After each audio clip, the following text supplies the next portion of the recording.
In front of you, if you don't have one, Habakkuk chapter 1. And Habakkuk chapter 1 in the Old Testament there, tucked in between Nahum and Obadiah, right? Habakkuk. For the last 4 years, my daughter Deanna has been working for a company by the name of Ransom Equipment Sales. And some of you know the Ransoms, Percy and Marie. Years ago, they were part of our church family. And Deanna, when she first got hired, she got hired to do some data entry and then quickly moved into other areas and eventually into sales. And after her first year in sales, we were driving on vacation and we were in a big construction traffic jam. And we got into a conversation. And as we were talking, it just kind of struck me, what we were talking about. This was my little girl, right? That in her, not at the time, but I remembering her Beauty and the Beast pajamas, singing and dancing.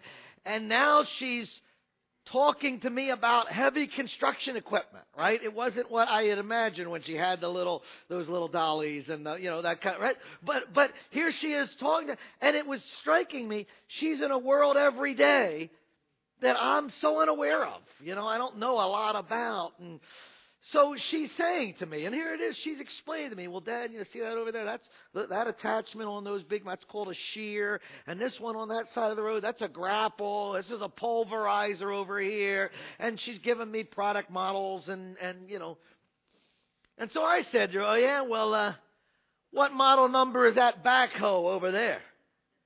And she says, well, Dad, that's actually not a backhoe. It's an excavator. I kind of said, well, they both they dig big holes, right? That's, what they do, right? I have a general idea of what construction equipment is used for. And whether it's an excavator or a backhoe, they got those big things on them, they're meant to dig big holes, right? Different equipment for different use. You're not going to go dig a big giant hole with a spoon. And you're not going to pull a backhoe up to your kitchen window and serve someone their cereal, right? The spoon is for the meal. The backhoe, the excavator, that's for digging the big hole. We know what the items are. That's the way they're supposed to be used. And in most places in life, that works. Except when we try to force that on God. We began a study a couple weeks ago with Habakkuk, and we saw him wrestling with how God is working. And today we're going to see him saying, listen, God, I want to talk to you about kind of, not necessarily backhoes and spoons, but people, how you're supposed to be using us. God, let's just say you got 3 people. Person A is bad. Person B is really bad. And person C is the worst. All right? So we got bad, really bad, and worst.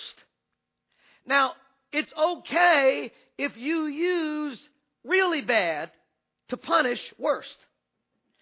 And it's okay if you use bad to punish really bad.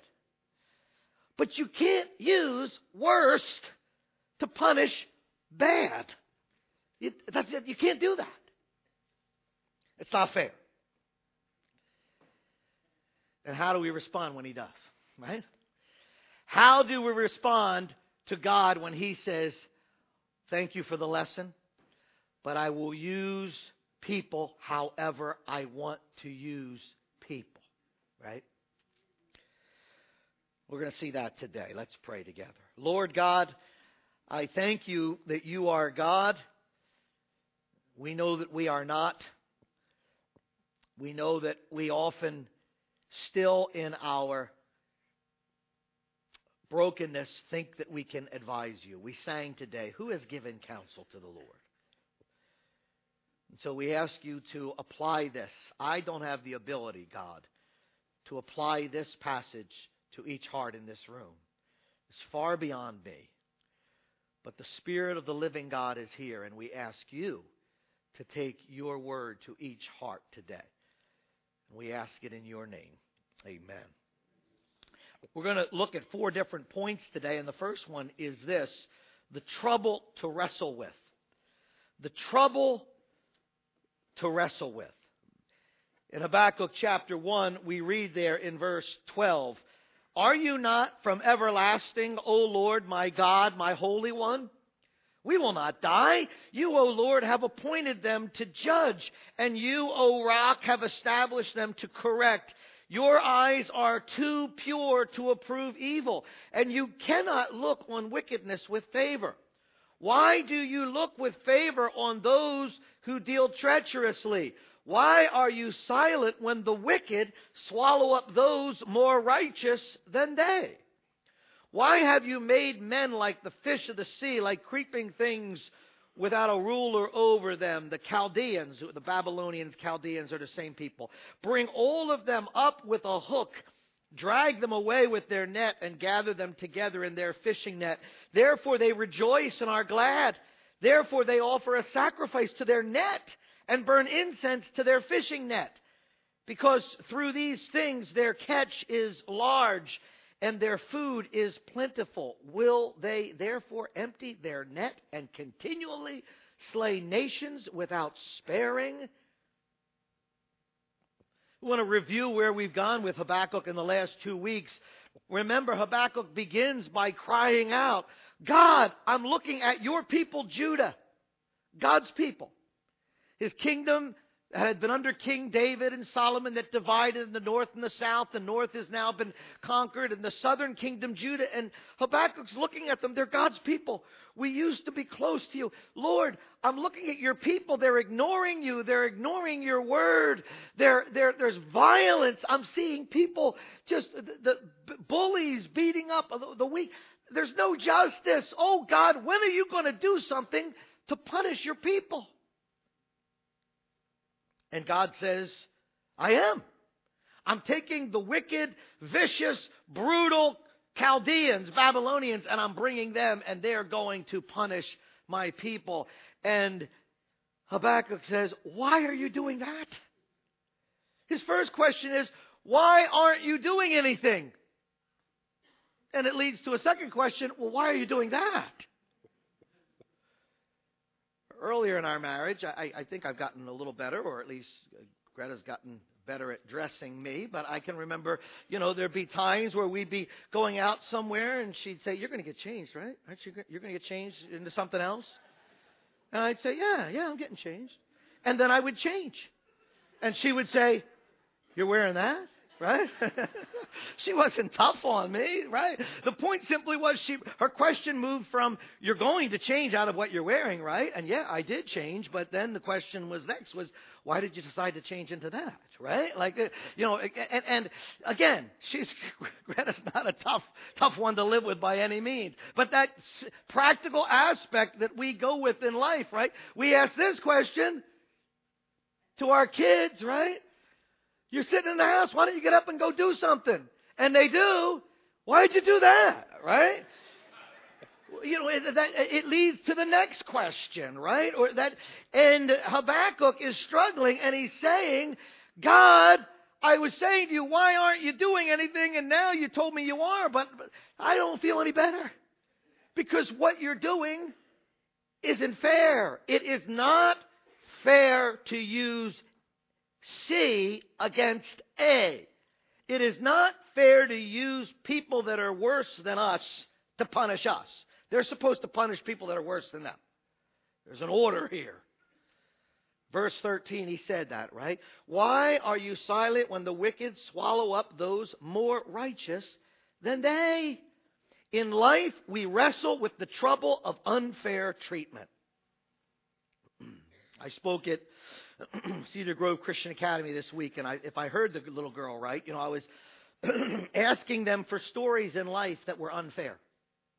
Just one little girl, second grade, raised her hand, just a precious heart, and she just was willing to share. And she says, I went to a carnival with my cousin, and I played a game, and I won a teddy bear.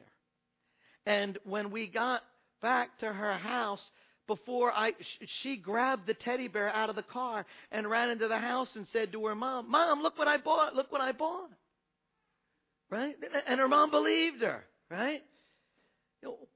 Why does my cousin who lies about the teddy bear get to keep the teddy bear and I don't? Why does the person who I worked with that lied about me get to keep their job and I lose my job? And while we may initially wrestle with the aunt who made the decision or the boss who made the decision, ultimately, we're looking at him. We're saying, you're supposed to be in charge of all this stuff. You're supposed to be the one that has everything under control, and we ultimately question God. Why? Because it hurts. Life is not going the way we were sure it's supposed to go. God, I prayed to you about my loved one, and I trusted you, and I believed that you could keep them from dying, and I knew you were going to save them, and they died. And now I don't know if you're there. Now I wonder if you're really there. And the trouble we wrestle with leads to the temptation to run. The temptation to run, sadly, usually in pain and hurting, not run to God, run away from God. We abandon our faith, or at least we consider it, right, in that moment because it's intense. When I first became the pastor, I'd been there a little while at Faith Baptist Church in Cherry Hill. I think it was like 1991. Couple fellows there that were dear friends at Faith Baptist Church who are with the Lord now, Jerry Orlog and Al Seddon. And they were probably in their 70s. And had some tickets. He had 4 seats to the Phillies game, like an 8-game pack or whatever. And we were going to go over to one of the Phillies games, and there was a teenager in the church, kind of new, kind of troubled. He was, about 14 years old, tough situation, just struggling with some things. And we said, we'll take him with us. And so I drove, and we got there. Al used to like to get to the game nice and early, see the guys practice on the field and that sort of thing. And we got there early, and when we got out, we parked, and when we got out of the van, we were, the parking lot, it wasn't like an Eagles game where everybody was already there, they'd been cooking for 4 hours. The parking lot was pretty empty. And as we started walking across this large parking lot, and I usually like to park, don't go all the way in and park right up against the vet back then, right, because it's a long way out. Park where you can get out quick. And so we were walking across the park. As soon as we got out of the car and started walking, I heard this young teen kind of go and wince a little bit. And just when I looked, he took off sprinting.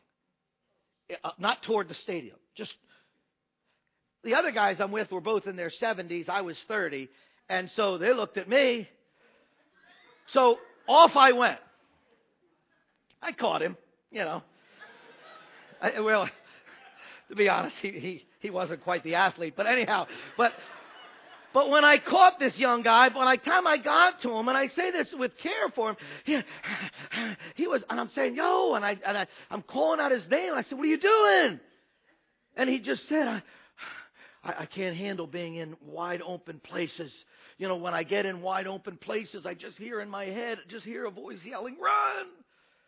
And I felt for him, and I said, okay, you want to tell people that next time, that's what's going on. You know what I mean? I'll tie something around you or whatever. We'll get into the stadium, right? But I honestly felt for him, and the rest of the night we were very much, side to side. But, he said, just run, panic, right? And there can come that time in our spiritual life when our all-powerful God, who is in control of all things, all of a sudden is not controlling them the way We think he's supposed to. And wow, Satan yells in our ears, run! And we panic. It may be that all your life you're growing up in a great Christian family and youth group and everything, and your walk with the Lord is great, and you go away to college, and you're away at college, and you sit down, and the professor says you'd have to be an idiot to believe in God. There is no God, and all of a sudden there's this sense of panic of, what if everything I thought isn't true? Abandon ship. You know, when those times come, remember, if you would, and you can hold your place in Habakkuk, remember Matthew chapter 26, so that you don't think you're truly lost. Remember Matthew chapter 26 and verse 56. We're talking about a group of people who saw Jesus walk on water. They saw him turn water into wine. They saw him raise a man from the dead. They saw him give sight to the blind. And when Jesus was arrested by a group of Roman soldiers, what do we read in verse 56? He says, but all this has taken place to fulfill the scriptures of the prophets. And what's that line there? Then all the disciples left him and fled. Run! Maybe everything we thought was true. We thought all that evidence. Come on, the guy was dead. He gave him life. There was a storm. He said to the wind, be still, and it stopped. All of that is meaningless at this moment, because at this moment, all they're experiencing is panic. What if it's not true? Run! Abandon ship. Habakkuk wrestles.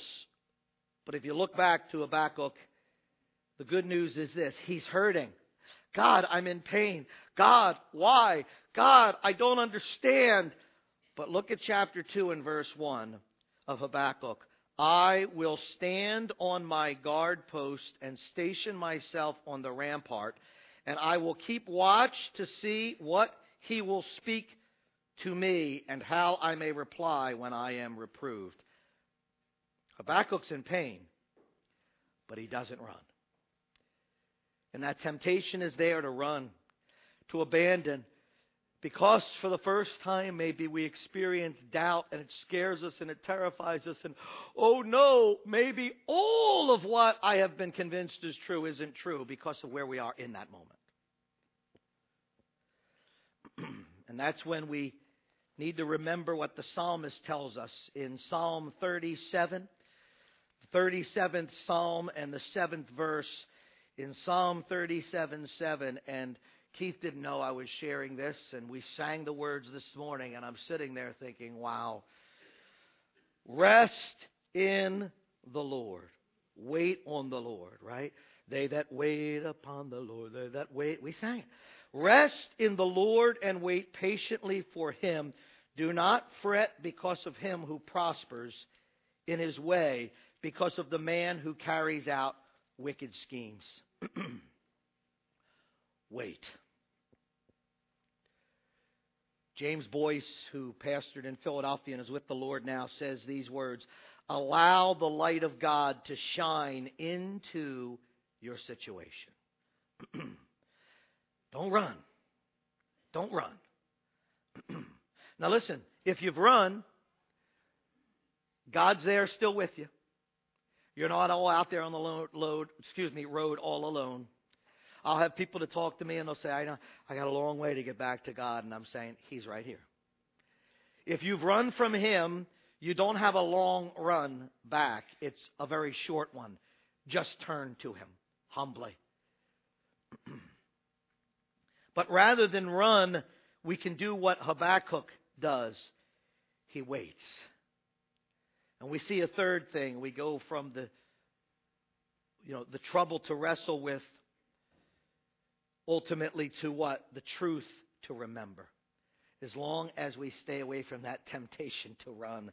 The truth to remember. Martin Lloyd-Jones, a tremendous writer, who's with the Lord, shares this truth. He talks about that in times that Habakkuk is facing in our own lives, when we are hurting, when we are in pain, when we're questioning and we're tempted to panic and run, he talks about remembering the principle of finding sure footing, finding solid footing.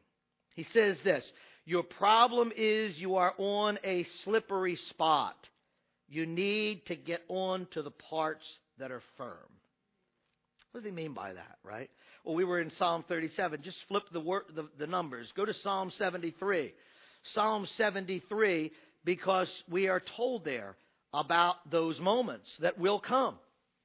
This is Asaph's psalm, but what do we read? Psalm 73, that your problem is you are on a slippery spot. You need to get on to the parts that are firm. What's he saying when he says that? Well, look what Asaph says in Psalm 73. Surely God is good to Israel, to those who are pure in heart. But verse 2, Psalm 73, verse 2. But as for me, my feet came close to stumbling. My steps had almost slipped. For I was envious of the arrogant as I saw the prosperity of the wicked. He was right where Habakkuk is, right? I'm on slippery ground here, God. I'm seeing things at this moment that are very alarming to me. You need to know that. Those times come. When I was a sophomore in college, I was picked to be part of a sports camp team, and we traveled for 10 weeks. We traveled to 10 different camps around the country, and we ran little sports clinics and whatnot. And one of the places we went was the Happy Tea Ranch in New Hampshire. I don't know if it's still there, but I don't know if any of you ever went there. The Happy Tea Ranch. And one of the neat things they had, different, there are a lot of similar things, but different camps had their own little, identity. And the Happy Tea Ranch was a little more of a, of a ranch type Christian camp. And they had this giant cow pasture with real cows in it. And they would move those cows into another area every Friday night. And they would take they had a fire engine that was donated to them, and they would take that big fire hose and they would drench that cow pasture. So it was a very soaked area of dirt that cows had been leaving gifts in. And so that, but we're talking about teens, right, playing there. And they loved it. Some of the teens who were coming back would say, oh, wait till Friday night when we play. Called it Sclaven. Wait till Friday night when we play Sclaven. Oh, it's the best. So it is this muddy, kind of filthy field that you play a game of soccer on. Except for the fact that when the whistle blows, you change directions. So you're playing the game, and in this particular part of the game, I'm playing goalie for this team. And somebody's coming at me, and they kick a shot toward me. And as they kick it, the whistle blows. I'm the goalie. Ball's coming toward me. I just put it right in the goal that they just kicked it at. And I go toward that ball, and I plant my foot to turn and spin. And as I plant my foot, my foot just went, and down I went, and, it just a mess. And somebody came along, took the ball away the other direction, right? What was my problem? My problem was I forgot where I was standing. In other words, I acted as if I was on a decent soccer field with spikes on or whatever. I thought that I could plant my left foot and turn and shoot. I was not standing on ground that I could plant my feet on. It just was a reality. It wasn't going to happen. And sometimes we have to know where we are. You may be on a slippery part of the sidewalk. You need to get onto the solid part. In other words, in our Christian lives, there are going to be times where we're just, because of pain and suffering and whatever we're going through, we're standing on a slippery spot.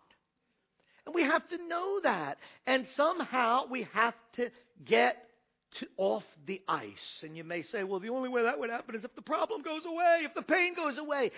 That's not true. Because that's not what Habakkuk does.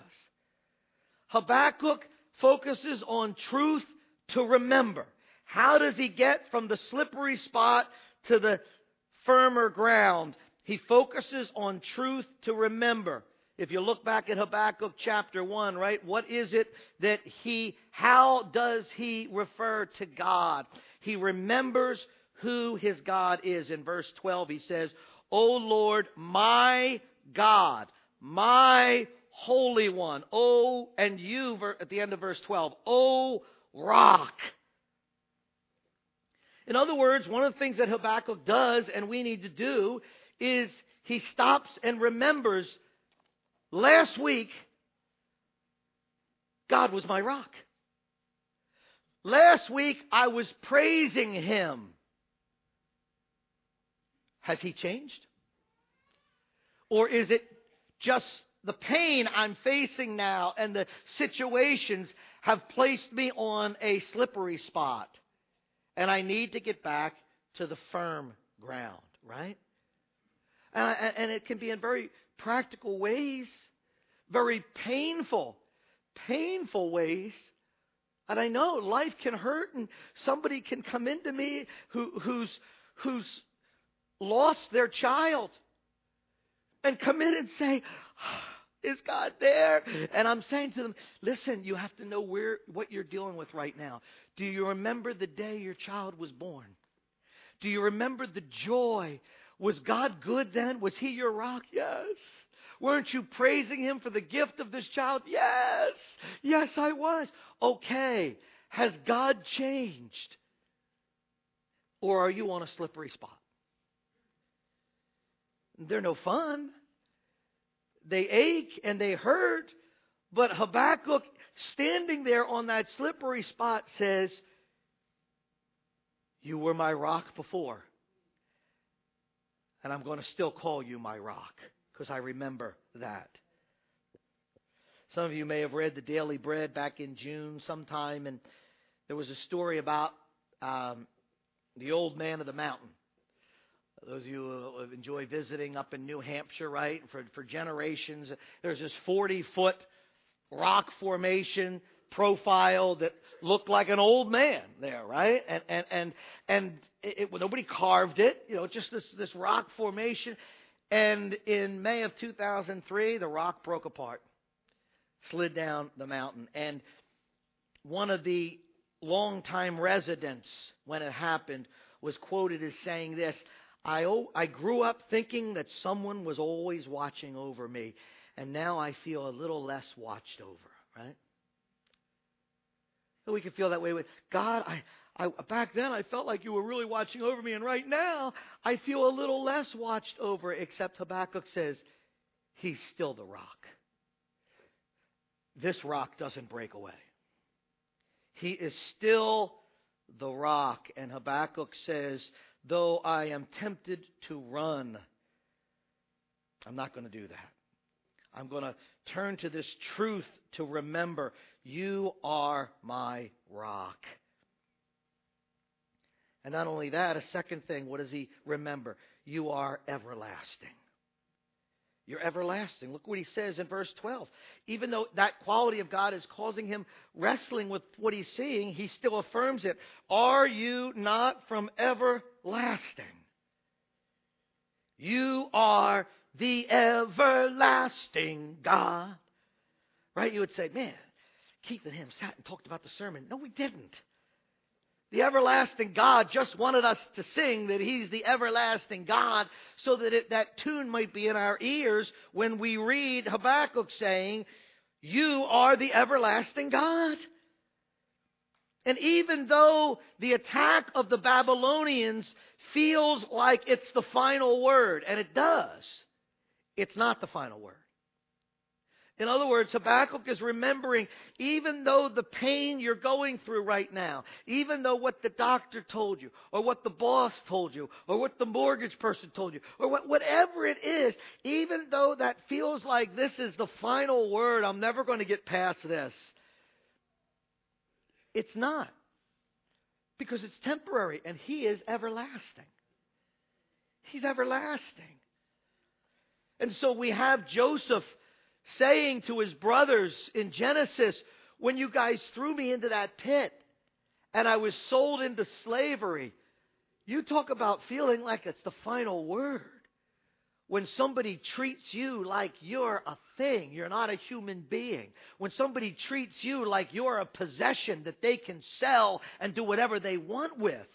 You talk about feeling like that's the final word. But what does he say? But God went before me, and you meant it for evil, but God had the final word. God meant it for good. I joked with Deanna a couple weeks ago that I was going to do a sermon titled, "Which Side of the Bathroom Door Are You Standing On?" Because I don't know what it's like in your house, but I can tell you sometimes in our house it makes a big difference. Because there's somebody outside the bathroom door going, "Hurry up in there, come on, hurry up." And there's somebody inside the bathroom door saying, "I just got in here, leave me alone," right? And I don't know what, if that, but in our, and that bathroom door becomes a place of intensity, right? As there's this, it really, where you are makes a big difference about how you see that door. It looks a lot different inside than it does outside, right? And I can find myself kind of approaching God that way. God, right, kind of, the bathroom door is November 9th, 2014, and I'm standing outside the door with my pain. And God's saying, "Yeah, I know. But remember who I am. I'm the everlasting God. I'm on the other side, and I'm out here. And Vincent, someday you will step through that final door." And you may say, "Yes, when we get to heaven, finally everything's going to be fair." No, it isn't. Because heaven's going to be filled with all of us people who don't deserve to be there. There's nothing fair about us getting into heaven. That's mercy and grace of God. When we get to heaven, yes, there will be absolute justice and joy. And God says, "Vince, someday you will be on the other side of that ultimate door. Right now you're still here. And I am still here. And I am here with you, working in you in the midst of it." That leads us to our last simple point, which is this: the trouble to wrestle with that can bring us to the temptation to run, and the truth to remember in it. And that brings us to the trust to remain in.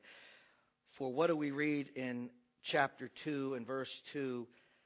"Then the Lord answered me and said, record the vision and inscribe it on the tablets, that the one who reads it may run, for the vision is yet for the appointed time. It hastens toward the goal, and it will not fail." I'm going to do what I'm saying I'm going to do.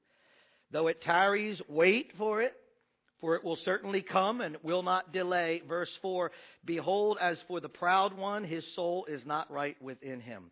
But the righteous will live by his faith." The righteous will live by his faith. And I know I've sung this song before, but it's probably a song that for me,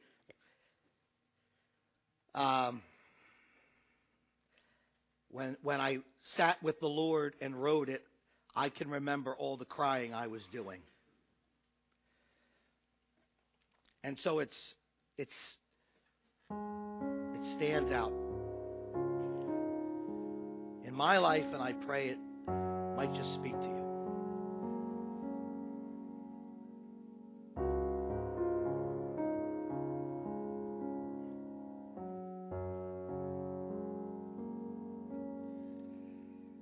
When you think you can't take anymore,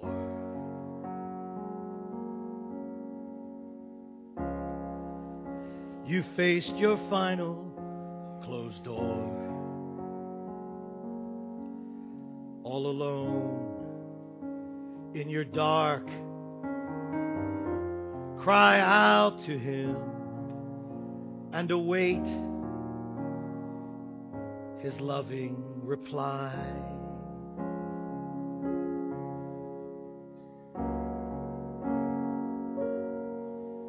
When your plans, they all fall at your feet,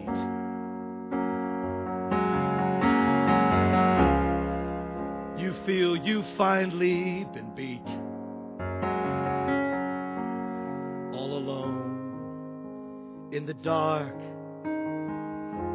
cry out to Him and await His loving reply.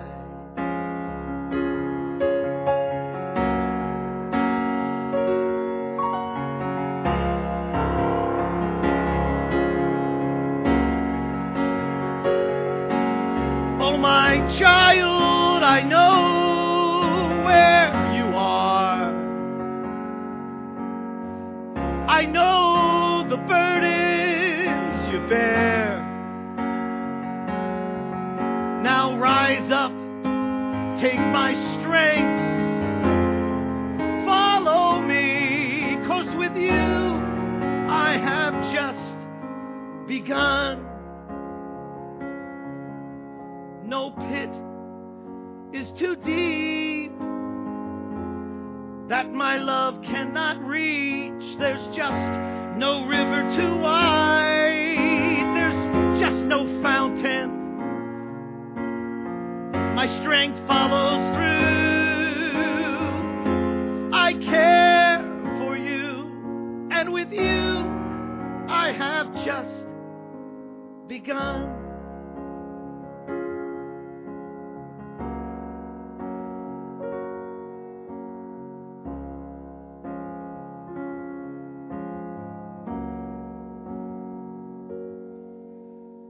So if you think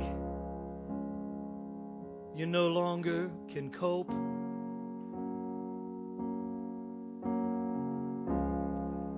you've come to the end of the rope. All alone in your dark, cry out to Him and await His loving reply. No pit is too deep that my love cannot reach. There's just no river too wide. There's just no mountain too steep. My strength follows through. I care for you, and with you I have just begun. With you He has just begun.